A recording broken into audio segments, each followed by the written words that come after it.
నా కోసం మీ కొడుకు పాలను ఎందుకు పంపించారు? నాకు మీకు సంబంధం లేదని ఎన్నిసార్లు చెప్పాలి? రవి, అలా తొందరపడకు. నేను నిన్ను ఎందుకు పిలిపించానో నీకు తెలిసే ఉండాలి. అయినా చెబుతా. ఈ మధ్య మా వాళ్ళ దొంగతనాలకి అడ్డుపడి ఎత్తుకి పై ఎత్తులతో మా వాళ్ళని చిత్తు చేసి డేగలా నువ్వు తన్నుకుపోయిన సొమ్ము మర్యాదగా మాకిచ్చేసే. మీరు మతిపోయి మాట్లాడుతున్నారు.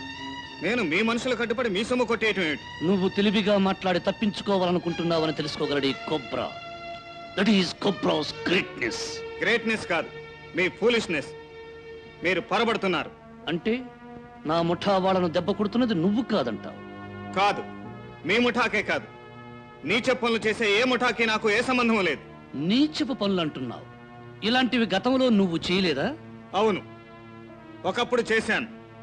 10 ఏళ్ల వయసులో దిక్కు మొక్కు లేక ఉన్న నన్ను చేరదీసి మీరు అడ్డదారుల్లో బ్రతకటం నేర్పారు. నా కారణంగా మీరు మీ ముఠా తిరుగులేని స్థితికి ఎదిగిపోయారు, కోటీశ్వరులయ్యారు. కానీ నేను గత్యంతరం లేని స్థితిలో నేర వృత్తిని చేపట్టానే తప్ప మనస్ఫూర్తిగా కోరుకుని మాత్రం కాదు. అందుకే 2 ఏళ్లుగా నీతిగా బ్రతకటం నేర్చుకున్నాను. కష్టపడి సంపాదించుకున్న సొమ్ములో ఎంత సుఖం ఉందో తెలుసుకున్నాను. మీకు మీరు చెప్పే దోపిడీలకు నాకు ఏ సంబంధం లేదు.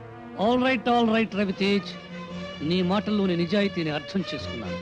మా ముఠాని దెబ్బతీస్తున్నది నువ్వు కాదని నమ్ముతున్నాను. కానీ మా ముఠాలో పనిచేసిన జాకాల్ బయటకు వెళ్లి వేరే ముఠా పెట్టాడు. అయినా వాడికి మమ్మల్ని దెబ్బతీసే సామర్థ్యం లేదు. కానీ వాడు ఎవడో ఒకటి సహాయం కోరుండాలి. వాడికి తగిన మొగుడివి, సమవుజ్జీవి నువ్వే కనుక నువ్వే వాడిని చావు దెబ్బ తీయాలి. చెప్పానుగా, చావు దెబ్బలు తీయటం, నేరాలు చేయటం నా పని కాదని. పోనీ వాడెవడో తెలుసుకుని మాకు తెలియజేయి. కాదనుకు రవితేజ్, చిన్నతనంలో నిన్ను చేరదీసి ఆదరించి అన్నం పెట్టినందుకు కృతజ్ఞతగా నాకు ఈ సహాయం చేసి పెట్టు ప్లీజ్.